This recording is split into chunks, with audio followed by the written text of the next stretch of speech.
Hola, queridos y queridas estudiantes, espero que estén muy bien. Con esta video lección damos comienzo a la tercera unidad del programa.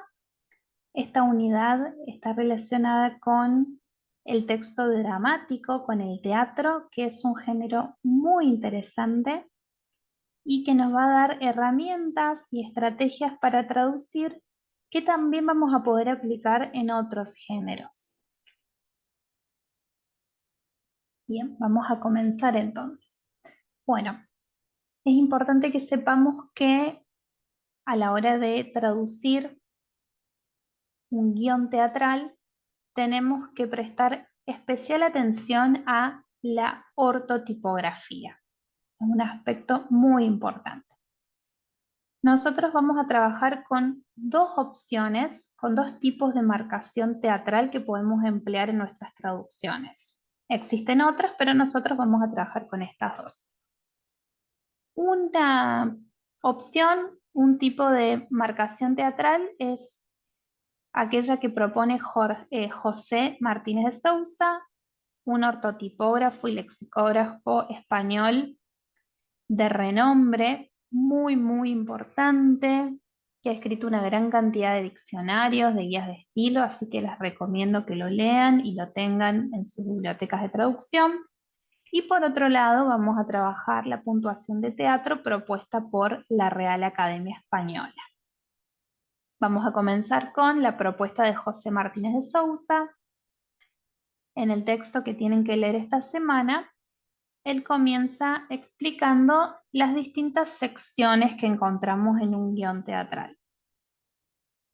Nos explica que en las distintas partes, las distintas secciones del guión tienen distintas características ortotipográficas. En cualquier guión teatral vamos a encontrar actos, el acto primero, acto segundo, acto tercero, que pueden estar con letras romanas o no, pero debemos señalizarlos con versales negritas. Las distintas escenas que componen cada acto, así como los cuadros, deben marcarse con versales del texto, sin negrita. Y todas las partes de la obra siempre deben estar centradas y en renglón aparte. Hago un breve comentario sobre la diferencia entre versales y versalitas. La versal, la letra versal, es lo que nosotros conocemos como mayúscula. La versalita, en cambio, es una letra con el trazo de la minúscula, pero que tiene la altura de la letra minúscula, ¿sí? Tiene el trazo de la mayúscula, perdón, y tiene la altura de la letra minúscula. Hablando mal y pronto, es una mayúscula pequeña. Acá está bien graficado, ¿sí? Al medio tenemos lo que es la letra minúscula, la versal es lo que nosotros llamamos mayúscula, y la versalitas es una mayúscula, pero con la altura de la minúscula. Para los que usan el procesador de Word, tienen que abrir lo que es el cuadro de diálogo fuente, al cual pueden ingresar con el botón secundario del mouse, y tildar el casillero versalitas o mayúsculas para la versal.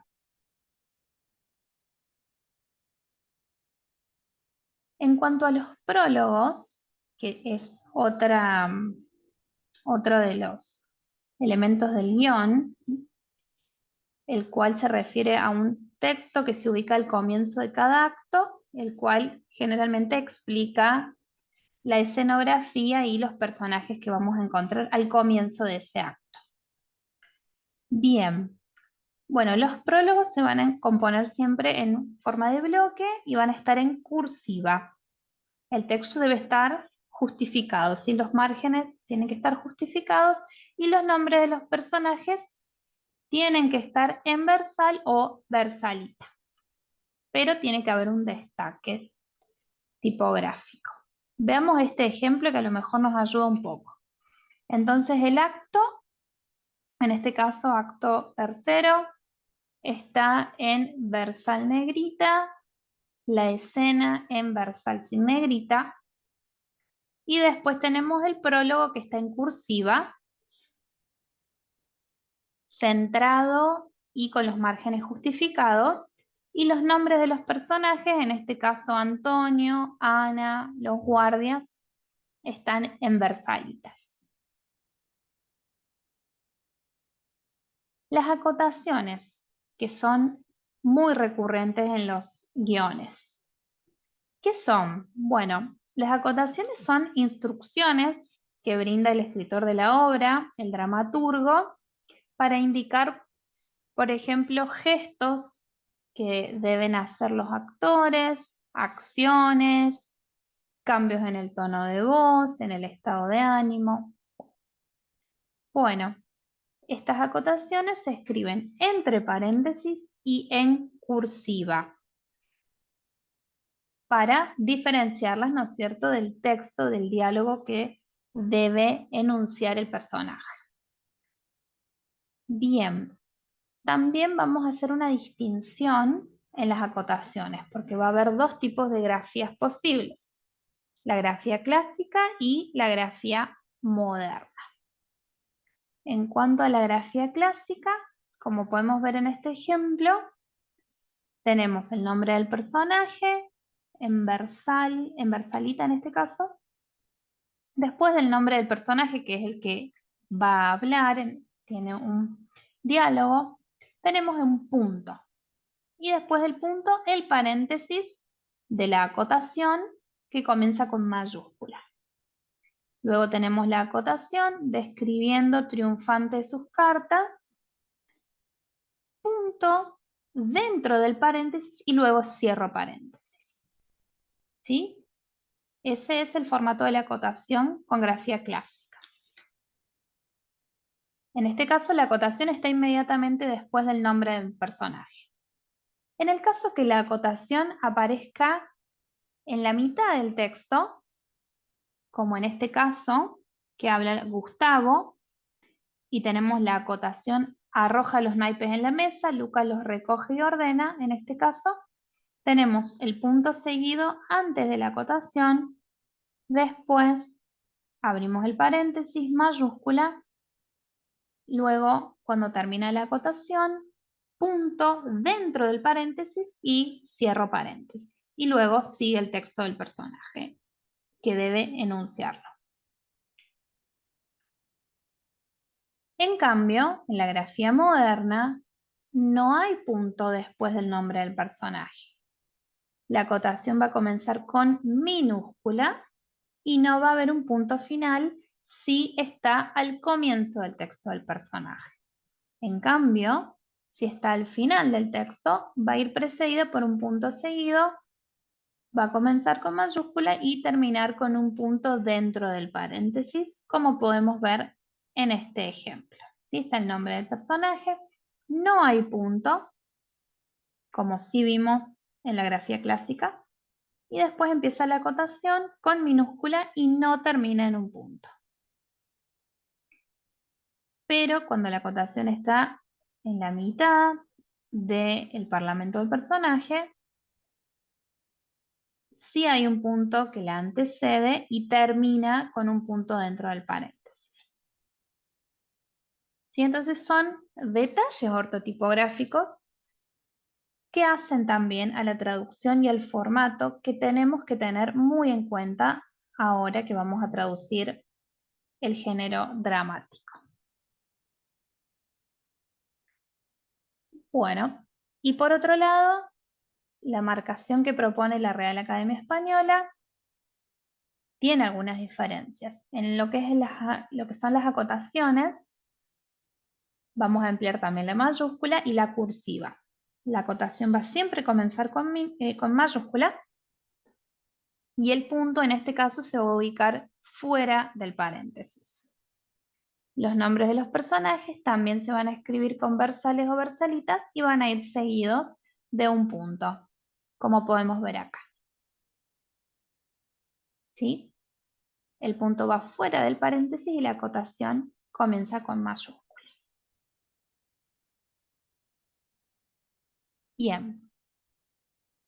Entonces, recordemos, tenemos que ser consistentes con uno de los dos estilos. Elijo la marcación de teatro que propone Martínez de Sousa o aquella que propone la RAE, pero no puedo mezclarlos. No vamos a usar raya de diálogo, como veníamos usando en las traducciones de novelas y de cuentos. En este caso, no se usan. Y siempre que realicemos un TP en el cual haya una traducción de una obra de teatro, por favor, al final del TP o en algún lugar indicar cuál es la marcación que eligieron. Si es de Martínez de Sousa, hay que especificar si es grafía clásica o moderna o si se eligió la de la Real Academia Española. Bien, entonces empecemos ahora a prestar mayor atención a la ortotipografía, por un lado, ¿no es cierto? Y luego, durante esta unidad, vamos a trabajar otros aspectos muy, muy relevantes del género teatral, como es la oralidad, ¿sí? Vamos a traducir textos que los personajes tienen que enunciar, que una audiencia va a ver y escuchar, no va a leer.